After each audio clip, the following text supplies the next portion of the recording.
سمیرہ موسیٰ شہید، مسلمان خاتون جوہری سائنسدان۔ امت مسلمہ کی اس عظیم خاتون کی داستان ان لوگوں کا منہ بند کرنے کے لیے کافی ہے جو سرخ چہرے کے ساتھ قلف اڑاتے ہوئے مسلمانوں کو سائنس میں کچھ نہ کرنے کا طعنہ دے کر مسلمان نوجوانوں کو احساس کمتری کا شکار کرنے کے فریضے کی تکمیل کرتے ہیں۔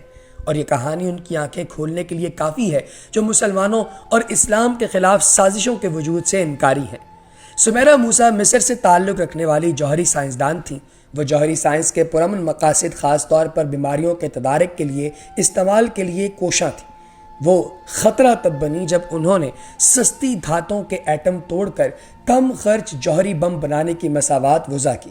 اس کے بعد ان کے ساتھ کیا ہوا، یہ جاننے سے پہلے سمیرہ موسیٰ کی مختصر سی زندگی کے نشیب و فراز کا قصہ پڑھتے ہیں۔ سمیرہ موسیٰ نے 3 مارچ 1917 کو مصر کے شمالی علاقے غریبہ میں جنم لیا۔ ان کے والد علاقے کے مشہور سیاسی کارکن تھے، جبکہ والدہ اپنی بیٹی کے عملی زندگی میں قدم رکھنے سے پہلے ہی کینسر کے باعث دنیا چھوڑ گئیں۔ سمیرہ کمسن ہی تھیں کہ ان کے والد انہیں لے کر مصر کے دارالحکومت قاہرہ منتقل ہو گئے، جہاں انہوں نے اپنی جمع پونجی ایک چھوٹے سے ہوٹل میں لگا کر یافت کا بندوبست کیا۔ ابتدائی تعلیم حاصل کرنے کے بعد اس ذہین لڑکی نے سیکنڈری ایجوکیشن میں اعلیٰ ترین نمبر حاصل کر کے خود کو انجینئرنگ کی تعلیم کا حقدار بنا لیا تھا، مگر اس نے آگے پڑھنے کے لیے قاہرہ یونیورسٹی کے شعبہ سائنس کا انتخاب کیا۔ 1939 میں سمیرہ نے شاندار کامیابی کے ساتھ BSc ریڈیولوجی کی تکمیل کی، جس کے بعد انہوں نے ایکس رے کی تابکاری کے اثرات کو اپنی تحقیق کا موضوع بنا لیا۔ کلیہ سائنس کے سربراہ علی مصطفیٰ مشرقہ کو اپنی فتین طالبہ سے توقع تھی کہ وہ تدریس کے پیشہ اپنا کر اور فیکلٹی سے بطور استاد وابستہ ہو کر ذہنوں کی آبیاری میں ان کی مدد کریں گی۔ سمیرہ اپنے شفیق استاد کی امید پر پوری اتریں۔ وہ قاہرہ یونیورسٹی کے کلیہ سائنس کی پہلی خاتون اسسٹنٹ پروفیسر مقرر ہوئیں۔ یہ اس جامعہ میں تدریس کے منصب پر بھی کسی عورت کی پہلی تقرری تھی۔ اولیت کا یہ سلسلہ اس وقت معراج کو پہنچ گیا جب وہ جوہری تابکاری کے مضمون میں برطانیہ سے PhD کی تعلیم مکمل کر کے اس شعبے میں پہلی خاتون سائنسدان قرار پائیں۔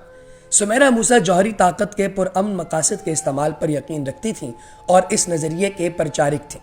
ان کا کہنا تھا کہ میری خواہش ہے کہ سرطان کے لیے جوہری علاج دستیاب ہو اور اتنا سستا ہو جیسے ایسپرین ٹیبلٹ۔ ان کے اس قول نے بڑی شہرت حاصل کی اور شاید یہ سوچ بھی ان کی موت کا سبب بنی۔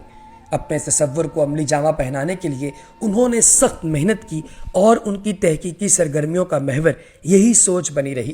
یہ خیال ہی کیا قیامت خیز تھا کہ سمیرہ موسیٰ کی اس مساوات نے تو ہلچل ہی مچا دی، جس کی مدد سے سستی دھاتوں کے جوہر توڑ کر ایک سستا جوہری بم بنانا انتہائی آسان کام بن چکا تھا، اور لوگوں کو پتہ چل گیا کہ یہ استحصال زدہ تیسری دنیا کی اقوام، خاص طور پر مسلم ممالک کو ایٹمی حملے کے خوف سے نجات دلانے کا تیر بہدف نسخہ تھا۔ دوسری طرف ایٹم بم اور دیگر بڑے پیمانے پر ہلاکت پھیلانے والے ہتھیاروں کے بل پر دنیا میں منمانی کرنے والے ممالک کے لیے یہ خطرے کی گھنٹی بھی تھا۔ سمیرہ موسیٰ نے جوہری توانائی برائے امن کانفرنس کا انعقاد کیا، جس میں بہت سے ممتاز سائنسدان مدعو کیے گئے تھے۔ اس پلیٹ فارم سے اس زیرک اور انسانیت دوست سائنسدان نے جوہر برائے امن کے موضوع پر بین الاقوامی کانفرنس بلانے کی تجویز پیش کی۔ سمیرہ موسیٰ کی کوششوں سے منعقد ہونے والی اس کانفرنس میں جوہری توانائی کے خطرات سے بچاؤ کے لیے بہت سی سفارشات مرتب کی گئیں اور کمیٹی تشکیل دی گئی، جس کے لیے سمیرہ موسیٰ پیش رہیں۔ سرطان کے مرض سے جنگ سمیرہ کی سرگرمیوں میں اہم ترین رہی، جس کا سبب ان کی والدہ کا اس موذی مرض کا شکار ہو کر دنیا سے چلے جانا تھا۔ وہ مختلف اسپتالوں میں جا کر رضاکارانہ طور پر سرطان کے مریضوں کی ان کے علاج میں مدد کرتی تھیں۔ اس باصلاحیت سائنسدان اور محقق کی شہرت مصر کی سرحدیں پار کر کے دور دور تک پہنچ چکی تھی۔